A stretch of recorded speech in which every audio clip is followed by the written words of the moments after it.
राहुल गांधी नहीं चाहिए, अभी देश को रिची लुथारिया चाहिए, रिची लुथारिया, रिची लुथारिया ही आएगा। रिची लुथारिया देखिए ये प्रधानमंत्री बनेंगे साहब। क्यों नहीं बन सकते? अगर चाय वाला अगर कोई धोखे से प्रधानमंत्री बन सकता है देश।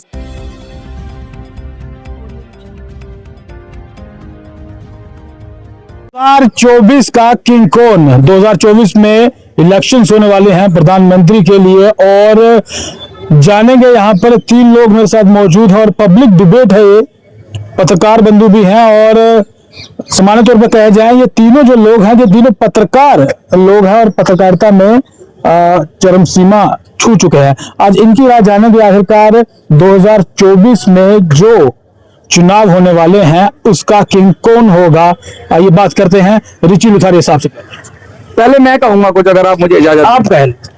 सर पहले तो आपने गलत कहा है कि प्रधानमंत्री के चुनाव होने वाले हैं। देश में सांसद का चुनाव होता है, प्रधानमंत्री का नहीं होता। हम सांसद बनाते हैं। हमारी व्यवस्था में यही तो खोट है कि हम प्रधानमंत्री के नाम पर वोट करते हैं। ये कोई अमेरिका की व्यवस्था नहीं है, ये हिंदुस्तान की व्यवस्था है जहां संसद बनाते हैं हम और संसद चुनती है प्रधानमंत्री। तो आप ये बात ध्यान में रखिए कि भारत का प्रधानमंत्री नहीं, अच्छा सांसद बनाइए। संसद के चुनाव होंगे तो किंग कौन?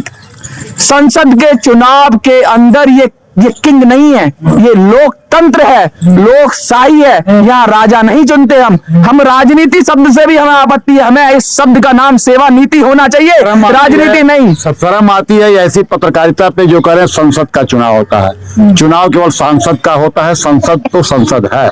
हाँ जरूर है कि प्रधानमंत्री बनाती है संसद, संसद लोग चुनते हैं, लेकिन सांसद लोग उनका चुनाव करते हैं जो उनमें 2/3 बहुमत होती है और उस 2/3 बहुमत के आधार पर प्रधानमंत्री का चुनाव होता है।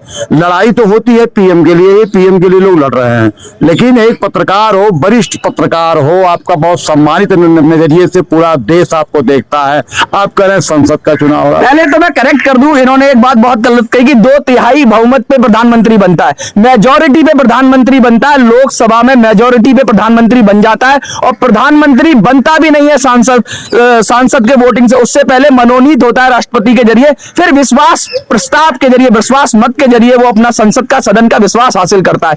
यानी प्रधानमंत्री चुना नहीं जाता, उसकी नियुक्ति होती है राष्ट्रपति से। ये बात इनको करेक्ट करनी होगी पहले। मैं आपको बता दूं, शायद आपको संवैधानिक नॉलेज कम लग रहा है पत्रकार महोदय। सांसद के 2/3 बहुमत से प्रधानमंत्री जो है कि उसको लोग नियुक्त करते हैं, वो जाते हैं राष्ट्रपति के पास, अपना दावा पेश करते हैं, राष्ट्रपति जी के पास शपथ ग्रहण करते हैं। ये चीजें होती है। 2/3 बहुमत ही अपनी संवैधानिक व्यवस्था है, चाहे मुख्यमंत्री को बनाना हो चाहे प्रधानमंत्री को बनाना हो, ये हमारी व्यवस्था। क्या कहेंगे आप इस पे? और ये देखिए तमाम चीजें जो पूरे दोनों के दोनों में with due regards to their opinion, actually जो भी उनकी सोच है, उनके विचार है, ये वरिष्ठ पत्रकार हैं, लेकिन इस पूरे देश का सिस्टम ही खराब है। एक्चुअली कुछ लोग अगर सांसद को सारे के सारे लोग सांसद को चुनते हैं, लेकिन वो ये डिसाइड नहीं कर पाते कि प्रधानमंत्री किसको बनाना है। वो सांसद बनाते हैं, संसद में चुने जाते हैं, प्रस्ताव भेजे, जैसे कि हमारे पत्रकार सर ने बोला, ये बात इनकी बात सही है, लेकिन हकीकत के अंदर जनता का प्रतिनिधि वो प्रधानमंत्री नहीं करता। आलो पे सडन किसी भी अरे गहरे नत्थु खेरे को उठा के प्रधानमंत्री बना दिया जाता है, देश के ऊपर थोप दिया जाता है। पहले बहुत सारे प्रधानमंत्री ऐसे बने, अचानक कहीं को किसी को कर्नाटक से उठा लाए, किसी को गुजरात से उठा लाए, और देश के ऊपर वो लद दिए जाते हैं और बोझ बन जाते हैं। और बाद के अंदर वो ऐसे प्रधानमंत्री पूरे देश पे, पूरे सिस्टम को ऊपर शिकंजा कस लेते हैं और सारा का सारा फिर पीछे की तरफ जो भ्रष्टाचार का नैरेटिव चलता है, आगे ओम नमः शिवाय चलता है, देशभक्ति चलती है, दिवाली पे मिठाइयां खिलाई जाती है, सैनिकों को मिठाई खिलाते हैं और ताली बजाते हैं। तो मिठाई खिलाने से आपत्ति क्या है? मिठाई खिलाने में आपत्ति क्या है? जनता को धोखा देने से है। जनता को धोखा मत दीजिए, ये देशभक्ति की आड़ में, ये धर्म की आड़ में धोखा दिया है। अरे यही तो कर रहे हैं आप सच दस के मॉडल की तरह आगे कैमरे के सामने, बेचारा सैनिक गा रहा है मेरे देश की भक्ति, आप ताली बजा रहे हैं, क्या कर रहे हैं? मजे ले रहे हैं आप जनता से, क्या कर रहे हैं आप? ये आपको चुना ही नहीं हमारे देश की जनता ने। अब ऐसा सिस्टम आना चाहिए, नया ऐसा सिस्टम आना चाहिए जिसमें जनता से वोटिंग होनी चाहिए। प्रधानमंत्री की वोटिंग जनता से होनी चाहिए।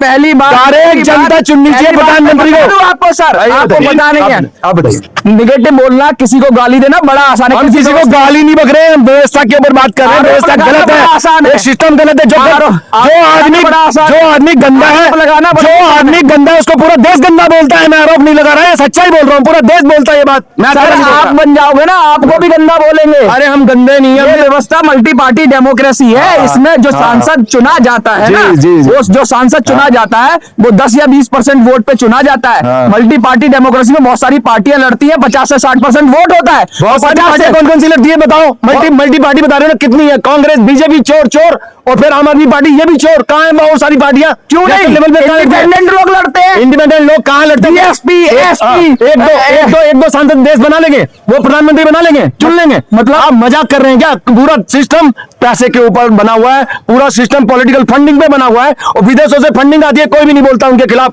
पॉलिटिकल पार्टी के फंड के ऊपर लोग ऑब्जेक्शन क्यों नहीं करते? कहाँ से फंड आता है इनका? सब तरफ से, पूरी दुनिया से फंड आता है। हाँ जी, बताइए सर जी। बात चली है कि जब कोई पार्टी जीत जाती है तो प्रधानमंत्री कौन बनेगा, ठीक है? आप एक चीज बताइए, मोदी जी को प्रधानमंत्री क्यों बनाया था, और या उम्मीदवार उस टाइम में क्यों बनाया गया था, ये बताइए आप। मैं बता दूं आपको, देखिए, कोई भी पार्टी अपने पार्टी का नेतृत्व करते हैं। प्रधानमंत्री पद के उम्मीदवार नहीं थे, पार्टी ने प्रधानमंत्री पद के उम्मीदवार थे। सवाल मेरा वही है कि आखिर क्या, किस वजह से बीजेपी ने 2014 में आडवाणी जी को बिठा करके मोदी जी को प्रधानमंत्री उम्मीदवार घोषित किया? क्या मजबूरी थी उस वक्त में, ये बताइए। संसदीय लोकतंत्र में ये नहीं होना चाहिए, लेकिन क्योंकि क्या नहीं होना चाहिए? आप क्लियर करो ना। पहले से प्रधानमंत्री नहीं घोषित होना चाहिए। घोषित होना चाहिए। अब आगे ना हमारी बात के ऊपर, लेकिन अब आगे हमारी बात, लेकिन बात सुनिए, प्रधानमंत्री घोषित नहीं किया गया था। उन्होंने संभावित उम्मीदवार बताया था कि भाई ये हम कोशिश करेंगे, और बिल्कुल नहीं था, वो बिल्कुल क्लियर कट था कि मोदी जी सर बिगर वोटिंग के कैसे बन जाएंगे प्रधानमंत्री? वो बिल्कुल क्लैरिटी थी, जनता को बता दिया गया था। मेरा सवाल पे अभी भी आप नहीं जा रहे हैं, आखिर क्यों ऐसा, क्या मजबूरी थी बीजेपी के, मुझे इसका जवाब आप बताइए। मजबूरी पार्टियों की, ये सभी पार्टियों की होती है। राहुल गांधी, कांग्रेस की क्या बताइए पॉइंट? सर, बीजेपी और कांग्रेस की बात नहीं है यहाँ पे, बात हो रही है सभी राजनीतिक व्यवस्था की। राहुल गांधी पे क्या, अखिलेश की क्या मजबूरी है? अखिलेश को क्यों घोषित करते हैं? मायावती को क्यों घोषित करते हैं? कांग्रेस में राहुल गांधी को क्यों घोषित करते हैं? जवाब तो सुन लीजिए सर, बताइए ना आप उनकी पत्रकार की तो बात सुन लीजिए। आप भी पत्रकार है, कांग्रेस इसलिए मानने में घोषित करती है कि कांग्रेस मतलब गांधी परिवार और गांधी परिवार मतलब कांग्रेस, तो उसको घोषित करता है। साफ वजह आपके सामने, लेकिन नहीं, कांग्रेस तो कभी घोषित ही नहीं करती। मेरा सीधा सा सवाल है, नहीं जवाब पता नहीं है तो बात तो सुनिए, उनकी पूरी बात सुनिए। आखिर मोदी को ही प्रधानमंत्री घोषित क्यों किया है बीजेपी ने 2014 में? आखिर क्या मजबूरी थी बीजेपी की, मेरा सवाल ये है। बीजेपी की मजबूरी सेंट्रल लीडरशिप अपने एक नेतृत्व के जरिए वो करते हैं। वो पार्टी, अगर मैं बीजेपी का तो हूं नहीं, मैं बीजेपी का स्पोक्स पर्सन तो हूं नहीं, तो ये सवाल पहली बार तो बीजेपी से होना चाहिए। आम जनता के हैसियत से क्यों किया था?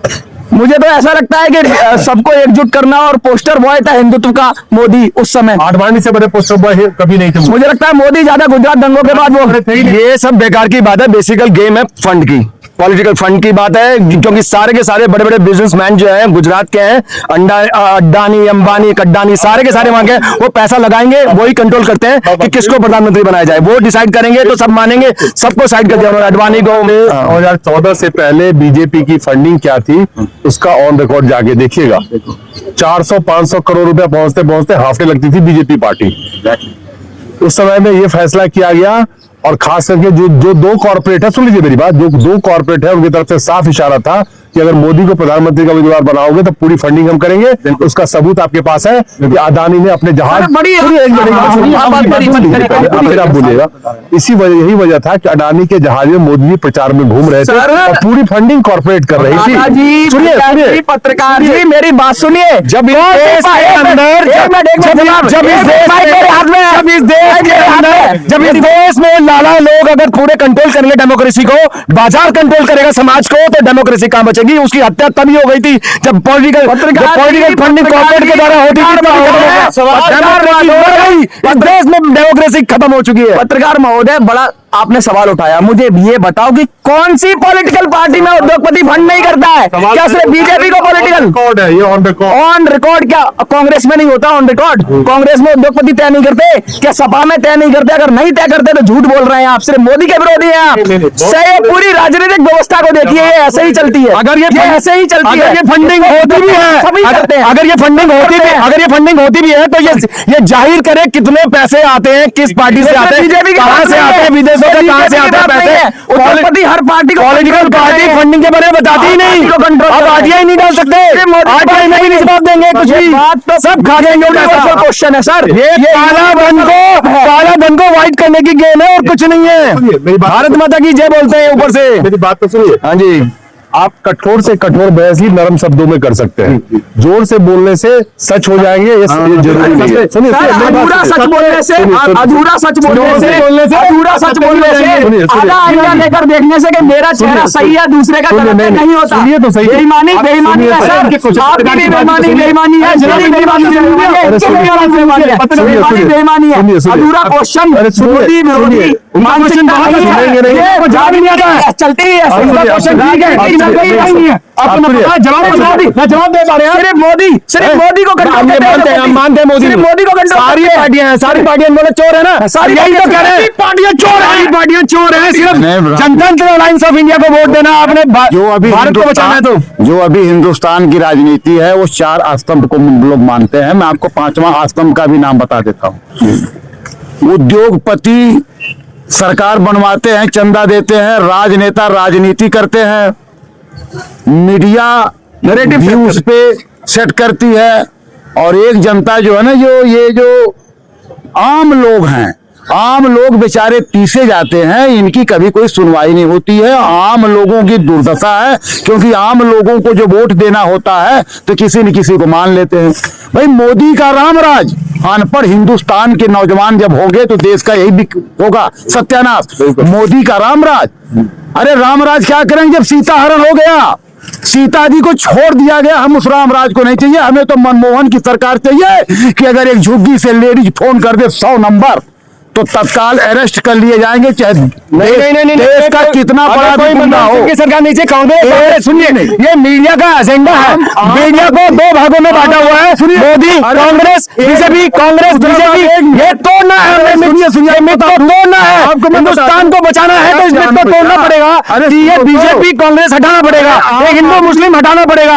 ये बेकार की बात कर रहे हैं आप लोग, ये पूरे हिंदुस्तान को आपने बांट दिया है, 2 वोटों में बांट दिया है। एक मोदी एक IRS को हिंदुस्तान ही नहीं सकता, एक IRS को हिंदुस्तान की जनता आम आदमी कहती है बात को। इतने बड़े अफसर को आम आदमी चाहिए, इससे अभी देश को मोदी लुटारिया चाहिए, रिची लुटारिया ही आएगा।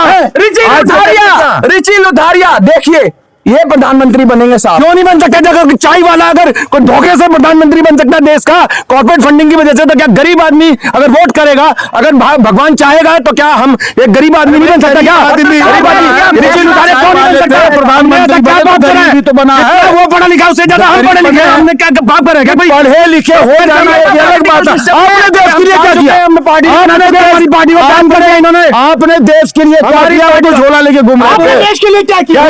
बता रहे हैं हम, उन्होंने देश के लिए अरे बता रहे हैं, उन्होंने पॉलिटिकल फंडिंग के अलावा बिगर पैसे के कुछ भी नहीं करा देश के लिए। उन्होंने, हमने इतने आंदोलन करे, देश के लिए कानून बनवाया बिगर एक पैसा लिए। उन्होंने क्या कानून बनवा दिया? हमने कानून सांसद बनाते हैं। अरे छोड़िए, दामनी मूवमेंट में, निर्भया मूवमेंट के अंदर हमने 6 महीने तक कानून बनवाए, इतने सारे गर्ल ट्रैफिकिंग के ऊपर कानून बनवाया, एसिड अटैक के ऊपर कानून बनवाया। आदमी यही कहता है। सबूत है, आप करप्शन लेके चलने वाले ही तो एंटी करप्ट है। सत्येंद्र जैन, मनीष सिसोदिया पे आरोप क्यों लगा? अरे 1-2 चोर निकल जाएंगे तो क्या पूरे सिस्टम को गलत बोलोगे आप? अरे क्या सारे दिन रात ही रात है? नहीं, 1-2 लोगों के गलत होने से सिस्टम गलत नहीं होता है। हम इस सिस्टम को बदलेंगे, हम इस सिस्टम को बदलेंगे। बीच में क्यों नहीं? स्टूडियो में गलत लोग अरे स्टूडियो में गलत एक मछली सारे तालाब को गंदा कर देती है। हाँ, यही है, मोदी गलत कर रहा है, बिल्कुल गलत कर रहा है। मछली गलाब को क्या मोदी गलत कर रहा है? अभी तो कह रहे हैं तालाब को गंदा कर रहा है मोदी। तो अभी तो केजरीवाल बिल्कुल मोदी ने सनातन को पूरी दुनिया में दे दिया। नमस्ते उन्होंने करा है, हिंदू धर्म को मोदी ने बनाया है, लोगों ने मजबूर हो गया। सारी दुनिया जानती है। 2014 से पहले सनातन ही नहीं था। मोदी जी आए, देवता सनातन को मोदी अवतार हुए, अवतार अरे भैया, क्या हिंदू धर्म क्या मोदी जी के आने के बाद हुआ है क्या? क्या विश्व गुरु हिंदुस्तान बना है तो क्या मोदी 2014 के बाद बना है क्या? मूर्खों वाली बातें, मूर्खों वाला पैटर्न चला रखा है पूरे देश के अंदर। देश में पूरा भ्रष्ट पैटर्न चला रखा है, पूरा भ्रष्टाचार चला रखा है, धर्म के ऊपर सारा गुमराह कर रखा है। आप क्या बात करते हो कि मोदी की वजह से हिंदुत्व बना है? अबाउट दैट नाउ जैसे क्या जीडीपी इंडिया की सबसे ज्यादा है, किसने कहा जीडीपी सबसे ज्यादा है? कह रहे हैं जी। नहीं, गलत। लेकिन पॉवर्टी बहुत ज्यादा है। अरे जीडीपी जीडीपी का उधर है। पहली बार तो जीडीपी इंडिया की ज्यादा नहीं है और जीडीपी का विषय ही नहीं है, विषय है राजनीतिक परिदृश्य। नहीं विषय है राजनीतिक परिदृश्य। जीडीपी विषय है, मैं बताता हूँ, मैं एक्सप्लेन करता हूँ, शांति से एक्सप्लेन करता हूँ, शांति से एक्सप्लेन करता हूँ। डोमेस्टिक प्रोडक्ट समझता हूँ मैं, ये तो उसका फुल फॉर्म हुआ, देश में कितना उत्पादन होता है उसे कहते हैं जीडीपी ना। जीडीपी को देख के देश की तरक्की नहीं बताई जा सकती। जीडीपी को देख के तरक्की नहीं बताई जा सकती। 2% लोगों के हाथ में सारा पैसा, जीडीपी की क्या बात कर रहे हो? इनका मतलब है जीडीपी बोला गुंडा, डाकू, प्राइवेट कंपनी। जीडीपी से पूरे हिंदुस्तान के तरक्की है, पूरे हिंदुस्तान पूरे भारत के अंदर संयुक्त रूप से जितना भी उत्पादन होता है उसको जीडीपी कहते हैं महाराज। आपको पता ही नहीं है। देखिए हाँ देखिए, एमबी है लेकिन नॉलेज नहीं है। जीडीपी से देश की तरक्की नहीं आकी जा सकती, देश की तरक्की जीडीपी से नहीं आकी जा सकती। मैं आपसे नॉलेज तो तुम लोगों को नहीं है कि देश में क्या होना चाहिए और क्या हो रहा है, ठीक हो रहा है। मोदी से तो तुम सारे खार खाते हो। मोदी ने जो कुछ किया कांग्रेस ने 70 सालों में नहीं किया। मोदी ने जो किया, मोदी के उसमें हम हिंदू लोग सेव है। न केजरीवाल लंका बंद है, ये सब आगे प्रधानमंत्री के उसके लिए खड़े हो रहे, कोई भी नहीं है इसके लिए, कोई नहीं खड़ा हो सकता। मोदी का कोई मुकाबला नहीं कर सकता। क्या कहेंगे? लगभग 5000 बरस जो है कि अंग्रेजों ने, मुगलों ने देश को गुलाम रखा, वही हिंदू आज पैदा है। 2014 के बाद से हम हिंदू बने हैं। हमें किसी ने नहीं टाल पाया। हाँ, हम सनातन का सम्मान करते हैं, मोदी की राष्ट्रभक्ति को मानते हैं, मोदी अच्छे हैं, लेकिन मोदी को एक चीज सोचना चाहिए। 72 वर्षीय बुजुर्ग यहीं पर ठोकर खाते दिख रहे हैं। जंतर मंतर पर जब लोग खड़ा होते हैं, अपनी दर्द को करते हैं, उनका ये सिस्टम नहीं सुन पाता है। कमियां ये हैं, उनको सोचना चाहिए। भ्रष्टाचार कोई कमियां नहीं, अब आपको कमियां नजर आ रही है। इसलिए हम लोग मोदी को लाए हैं। मोदी ने अपने घर में उसकी माँ देखो कैसे रहती थी उसकी माँ। चाय वाला 500 रुपया पहले देता था ना, 1500 दे रहा है। ये दशा है देश का। और वो नोटबंदी करके कहाँ चले गए? पैसे कहाँ चला गया इनका? बंदी करा, वो भी फिर क्या किया? कितने लोगों को नौकरी दी है? हमें किसी की देखिए आप ये पूरा जो आपने जो डिबेट है गलत साइन पे ले गया। अगर जीडीपी से ना पूरे देश की ग्रोथ का पता नहीं चलता। जब 2% लोगों के हाथ में पूरा देश है, सारे पैसे उनके पास है, सारी प्रॉपर्टी उनके पास है, पूरा कुछ बिजनेसमैन